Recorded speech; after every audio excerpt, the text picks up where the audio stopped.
my mom's 12-year anniversary of me finding her dead of an overdose. And I felt that I have these people that I was actually in prison with this young lady about 12 years ago. And, she's actually doing some very positive things for her recovery. And she and her mother spoke at a meeting not too long ago. And she sent me the video.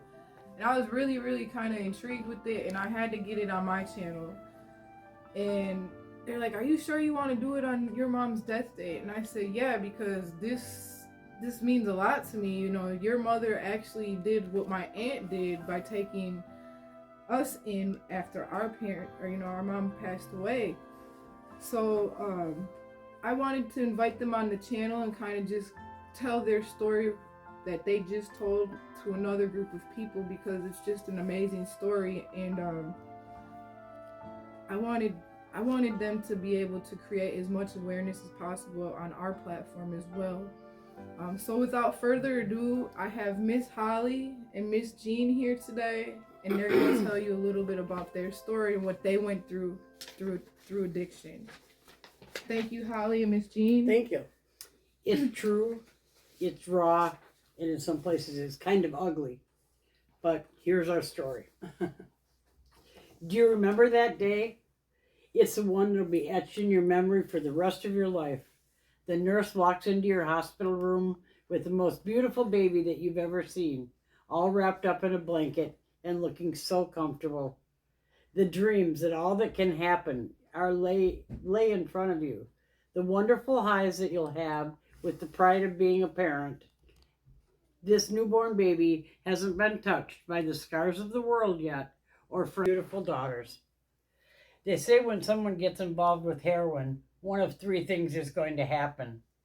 Number one, there's prison. Number two, there's a cemetery. Or number three, they get sober. I've walked with my girls to all three of those places, but the hardest one was walking away and leaving Amy at the cemetery. My 26-year-old daughter, who died of septicemia caused by the needles from heroin. And she was pregnant. Standing there next to me, my other daughter. We had to bury her sister, and we are here to tell that story. You never give up hope that they can recover.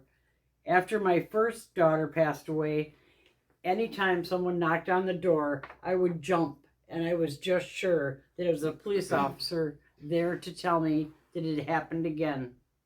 I'm not here to tell you how to get clean, because in all honesty, I don't know.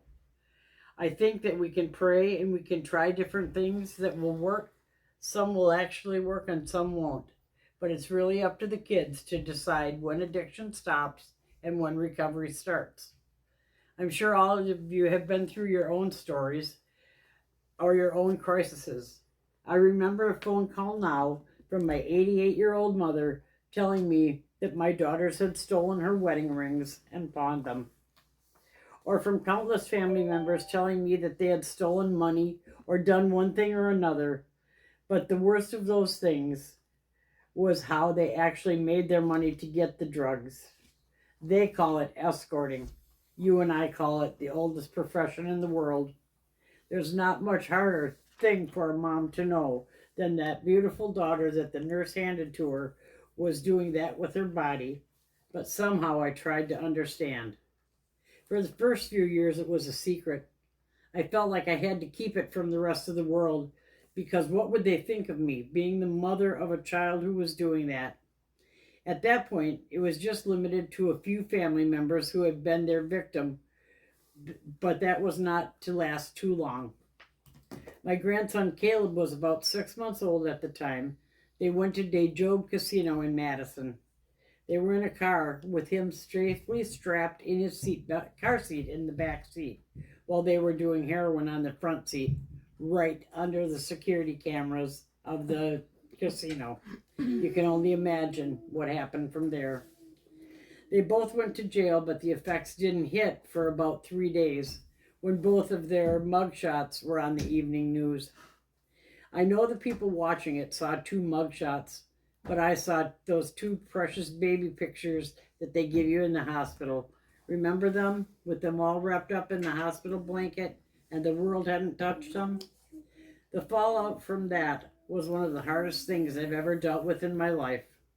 I'd been a Sunday school teacher, a Sunday school superintendent, founder of the youth center, a Girl Scout leader, and all the things that you do just because you love being with your kids.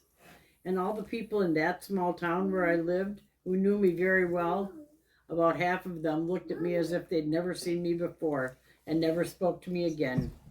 You would have thought I was the one doing the drugs, or somehow I was involved. I was their mother, but I paid probably a bigger price than they did. Sorry. It's okay. It's okay. When my sister and I were both neck deep in our addictions, my mom said to me, "It feels like Caleb and I are blindfolded in a car going 100 miles an hour with you and Amy driving. I know it's going to end bad, but there's nothing I can do to stop it, and I can't get out of the car." For reference, Caleb is my sister's son. He was about 5 when my mom said that to me. He's going on 16 now, and I will never forget those words. In my active addiction, my mom said lots and lots of things that made no effect at all, but for whatever reason, I remember that statement word for word.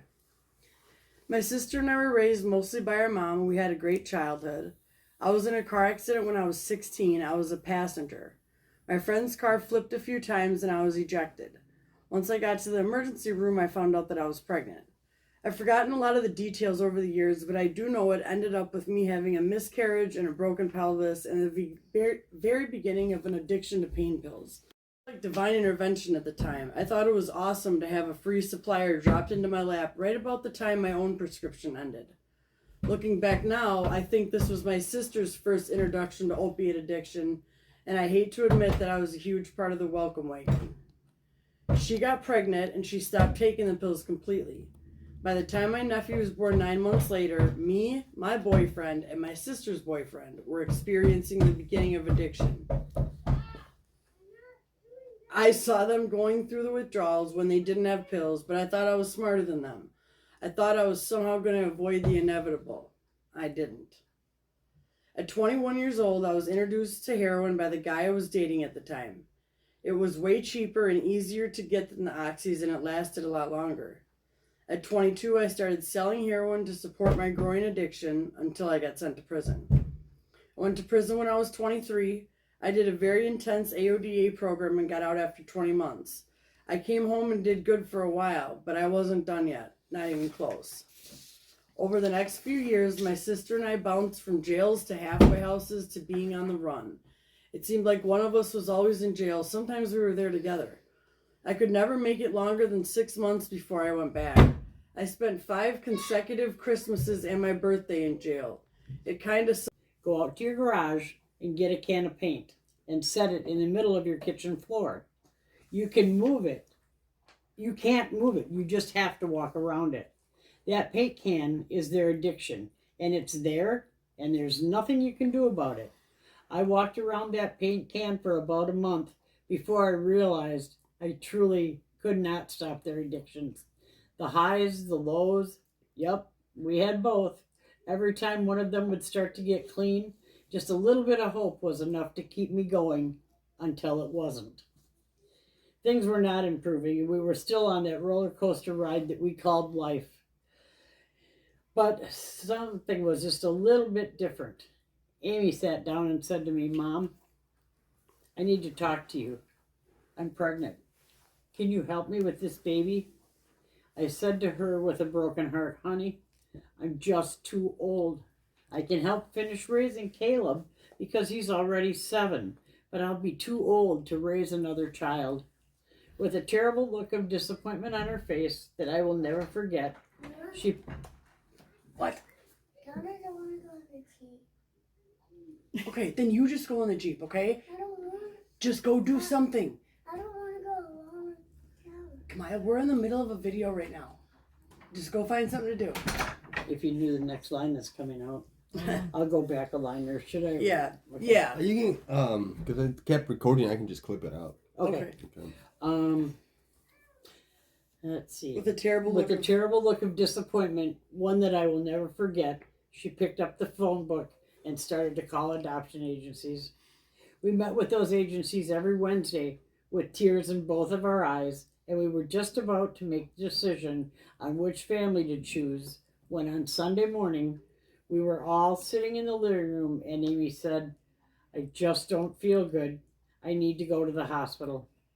She went by ambulance and she delivered the baby that day. But my baby died that day in delivery.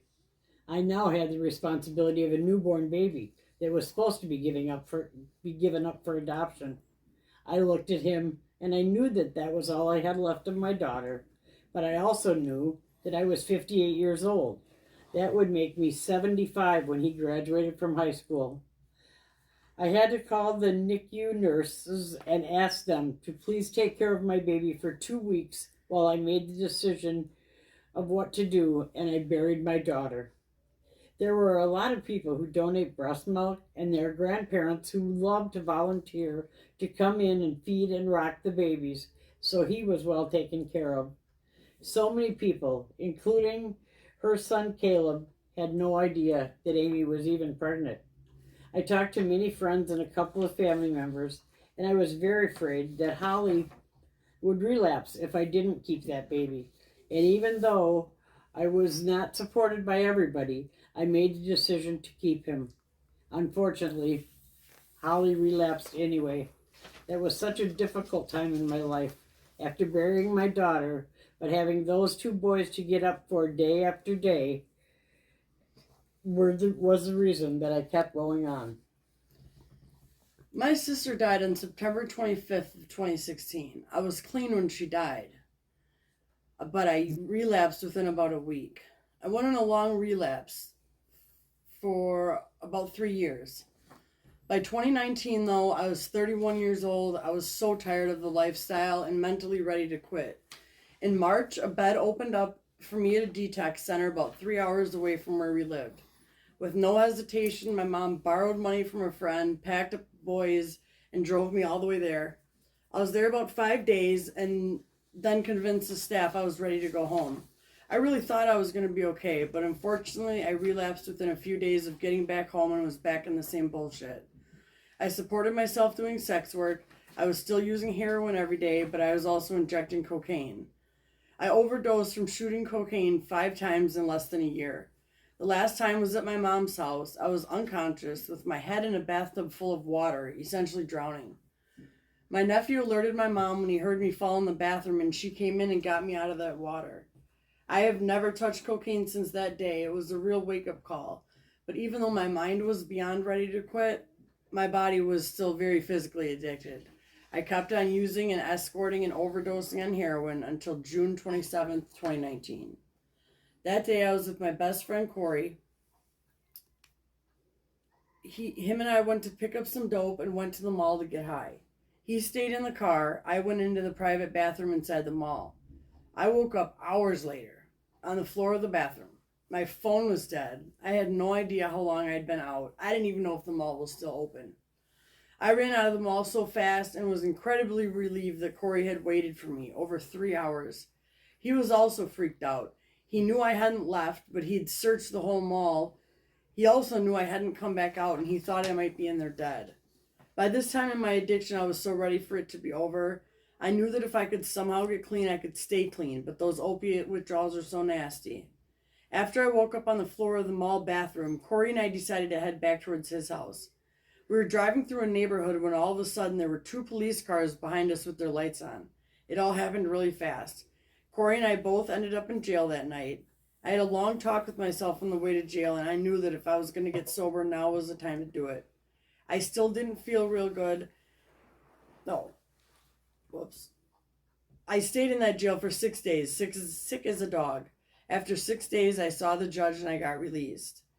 I still didn't feel real good, and I knew I had a choice to make. I'm proud to say that I made the choice to have my mom come pick me up from the jail. I told her to hide her money and her car keys when she went to sleep, and I toughed it out. I called my doctor's office the very next morning and set up a same-day appointment for a Vivitrol shot. I got the Vivitrol shot, but I'll never forget how tough those first few weeks were. I had severe post-acute withdrawal symptoms, extremely high anxiety, intense feelings of guilt and shame. It sucked. I moved in with my grandma and started working as a deli clerk at a grocery store. I got clean June 27th, and on December 27th, my birthday, I went out with some friends to celebrate. I woke up sick the next day and the day after that. After 3 days with the migraine and a 103-degree fever, I decided to go to the ER because this was more than just a hangover. The nurse came into my room and looked at me with all seriousness and said, "You know you're pregnant, right?" It was one of those situations where you want to just be like, "Shut up, that's not funny." But why would a nurse be standing in my hospital room joking with me about something so serious? Then she told me she estimated I was at about 20 weeks and my jaw hit the floor. I literally couldn't wrap my head around that. I had only been clean for 6 months and I was 5 months pregnant. Nothing made sense. I was 31 years old and never in my life had I demonstrated that I was even capable of raising a cockroach. I knew that I wasn't going to have much family support if I kept this baby, and I honestly didn't think I was capable of being a good mom at all. I went home and I called the adoption agencies and started to make arrangements to give my daughter up for adoption. 28 days later, I was back in the hospital because I had contractions all night long. I was in preterm labor. My daughter was born at 24 weeks, 1 pound, 8 ounces. She only had a 15% chance of survival at birth. When I looked at my daughter, she was a fetus. A purple, 11-inch, 1 pound fetus that was not supposed to be out of my body yet. Can we show them pictures? Yeah.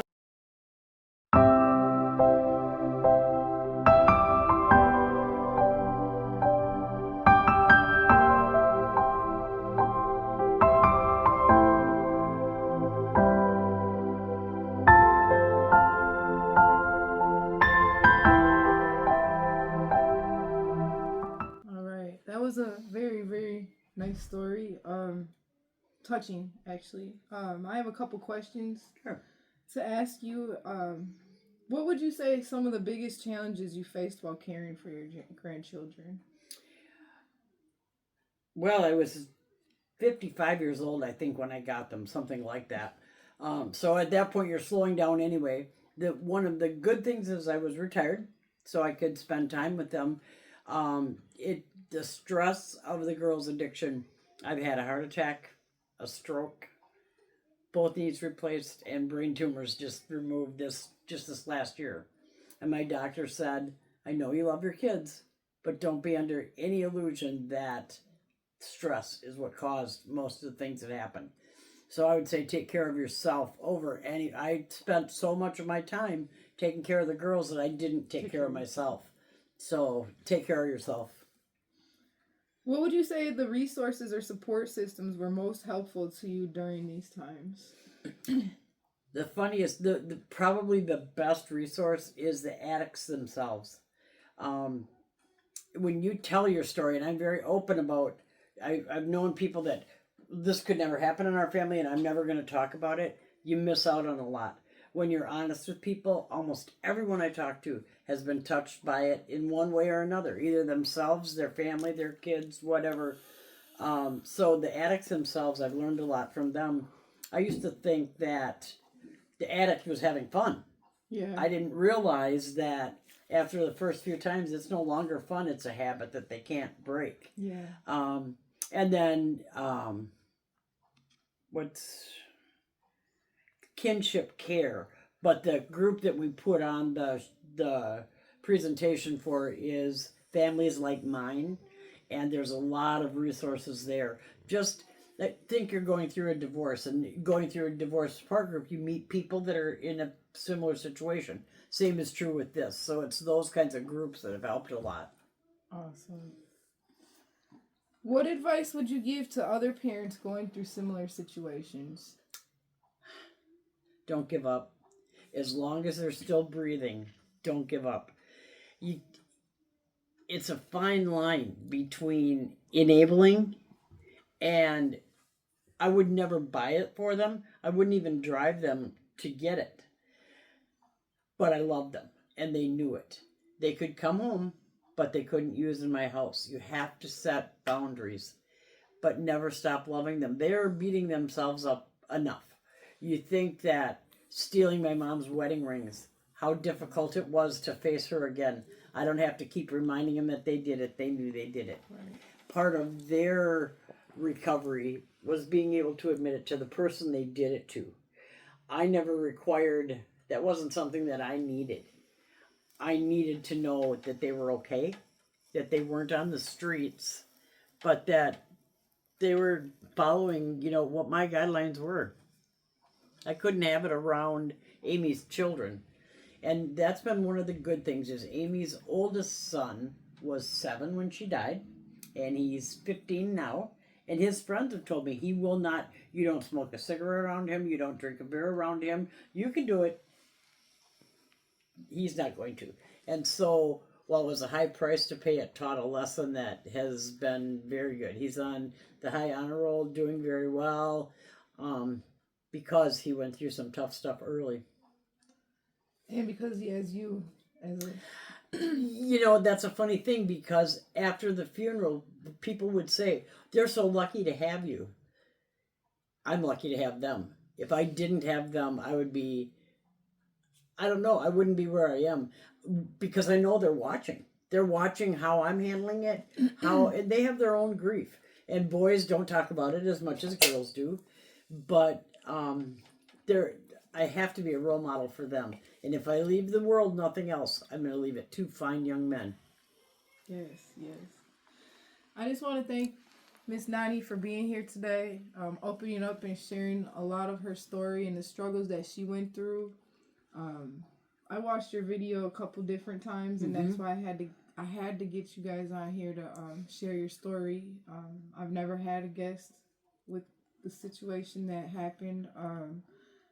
Like I said, today's my mom's 12-year anniversary of her being dead, and my aunt actually did the same thing that she did by taking in, 2 little grandchildren. My aunt took in my little sister, so it takes a very strong individual at an older age to care for these young children. Without them, who knows where these kids would be right now. And I just want to say that I admire that and your strength and stuff like that, and I really just appreciate you giving me the opportunity to have your story on my platform. It honors Amy. Amy didn't want to die, but she was so addicted. She tried everything to quit, and she wasn't going to quit. I mean, there was just not. It was going to end this way. So the least I can do is continue raising those kids and honor her by telling the story and saying, I know it's not all fun and games. For the parent of the addict, what it looks like is Disney mom or Disney dad. They go out and do whatever they're going to do while someone else raises their kids. Then they are clean for a little bit and they come back and buy them presents and do all, and then they're back out again. That's hard on the person that's raising them.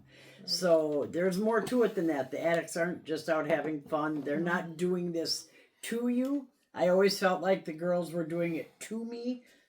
Not at all.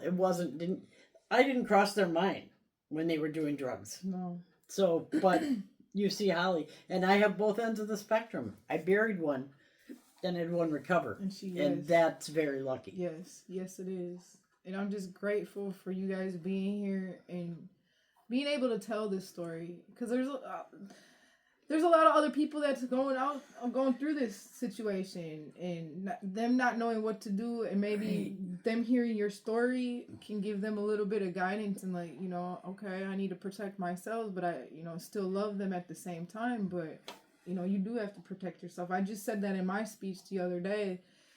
People ask me, well, what can I do?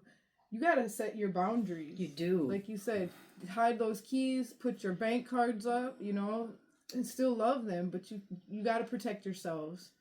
And what you're doing right now is raising these 2 young men, and that takes a lot out of a person. You're gives a lot back too, though. Yeah, gives a lot back. And you're at an older age, and you're going through all this stuff, and that's just phenomenal that you're here to be able to share this. And again, you had one daughter recover, right? And she's so the boys get the best of. They get me with the gray hair and the bleachers, but they still have the young Holly, and the chances of recovery are very difficult. You have to really want it. Yep. You have to want it. Everyone always asks me, you got to ditch those people, places, and things, and that's the bottom line. Yeah, you have to change your playground. Everything. Yeah. Everything. Yep. I changed the number. I changed my area where I live, and I always say I don't have any friends. I just know a lot of people. Right, there you go. I have great respect for an addict that can quit. Yeah. I mean, starting with alcoholism from my own family of origin, and then watching all of this. Yes. People that can quit, that didn't just happen. It's a lot of work. It still is a lot of work. Continuous every single day. commitment. Because life happens. It's life on life terms, and and I do not have good days every day. I have a lot of bad days, but I will go through these bad days more than any of my best days high. I will take these sober bad days, because I know where the hell I was 5 years ago. And just, like I said, being able to share your story today on my mom's anniversary death day is just... I'm not sad today because I'm here with you. Yes. And you man, I'm just grateful. Well, I guess you have to see it. Someone was saying to me yesterday, well, my dad is dying and he's still drinking. We each get to make our own choices. Yeah. We each get our own lives. We get one life. Yeah. Yeah, you don't want to see him drinking, don't want to see him smoking, but it's their life. Yeah. And if you're 80 years old, someone's not going to come and tell you you're going to quit right now. Right. So respect your mom for the decisions that she made. She probably made the best decision she could make. Yeah. They don't necessarily fit. Right. I mean, Holly she's doing a great job, but she doesn't do everything I would do. Right. I already had my chance to do it. It's her turn now. Yeah. Well, you heard their touching story. You guys are not alone out here. There's other families going through similar situations as you. Again, I want to thank Miss Nani for being here today and telling her touching story and her journey through the process of raising these two little young men. With that being said, you guys make it a great day. Stay safe out here and stay tuned for the next video. I love it. You ready? Uh-huh. All right. We're here with Miss Holly, and they just told us her story, and I have just a couple questions to ask her about the video that we just shared. Miss Holly, how would you say your mother's support impacts your journey? Now, my recovery? Yep. Man, my mom is such a huge part of my life. I don't really make a decision without consulting her. We raise the kids together. When I need a break, she takes my kid or vice versa. She's like my partner for everything. And her, I told you, in 4 years, she had a heart attack, a series of mini strokes, diabetes, and 2 brain tumors removed. And just her strength and her resilience is like, she just taught me a lot, and she's a huge part of my recovery. How would you say you becoming a mother influenced your recovery process? It has changed my entire life. It makes my life meaningful, and I can honestly tell you that I wouldn't be clean right now if I didn't have my daughter, because if I didn't have somebody that was gonna suffer if I didn't do the right thing, it's easy to do the wrong thing. It's easy to stay stuck in that. So I was clean for 6 months when I found out I was 5 months pregnant, and I just kept it going from there. And it's like,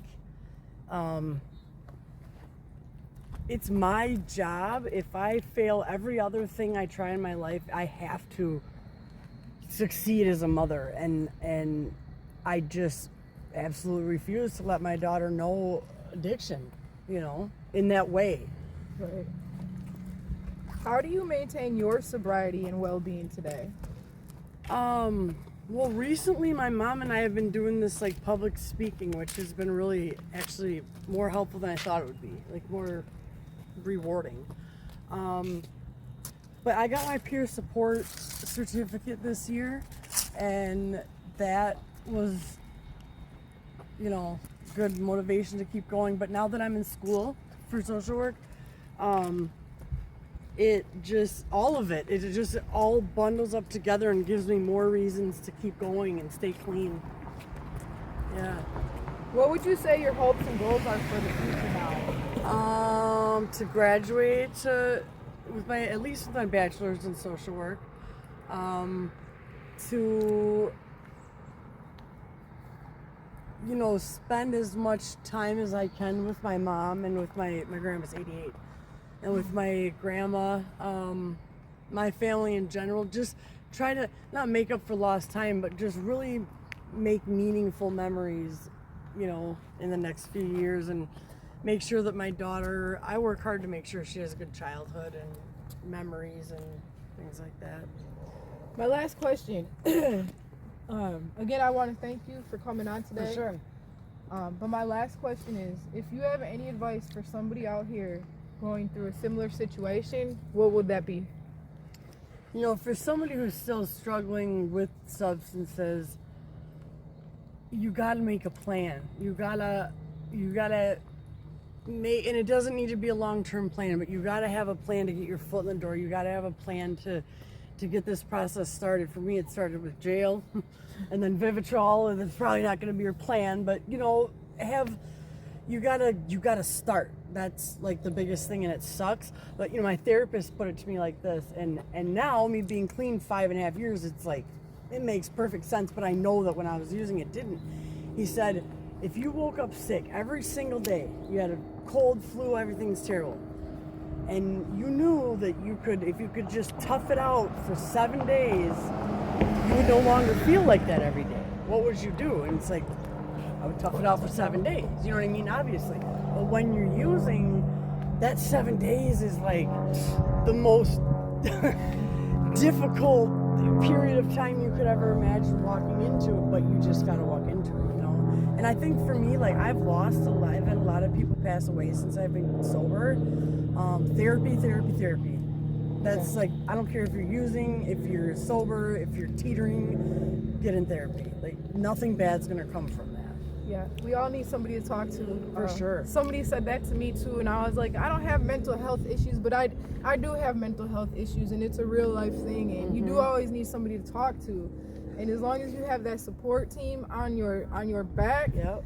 I mean, they're there to listen to you. They're there to help you and guide you. A lot of us have been through similar things, and if you ever need somebody, just reach out. That would be, my suggestion. Reach out to the people that you have on your team right now.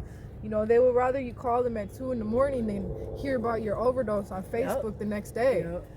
So, again, I want to just say how grateful I am. Like I said, we were in prison together back in 2012. Yeah. And just to see somebody else flourish in their recovery is amazing to me. Like she said, a lot of deaths happen throughout my recovery, and that's what's gonna happen in recovery. You're gonna go through a lot of deaths, but it's how it's how you get back up from those sad moments and keep moving and kind of create more awareness for other people that might be going through a similar situation. With that being said, again, I want to thank Miss Holly and her mom for being here today on our platform, sharing their hopes and their story. And again, if you guys have anybody or know of anybody struggling, reach out. We're always available. You can reach out to recoverydiaries@gmail.com. You have resources in your own area. I mean, 211 is also a great resource. NA meetings. Anything, whatever works for you, do that, all right? But again, I just want to say this is our lives, our stories, our recoveries, and recovery is possible. We are living proof, man. We've been through it. We know what the hell we're talking about. You guys gotta want it as bad as you want to breathe, because it doesn't stop here. It's an everyday process. Recovery is rented, and your rent is due every day. Y'all make it a great day. Stay safe out there, because this shit is real. Thank you so much.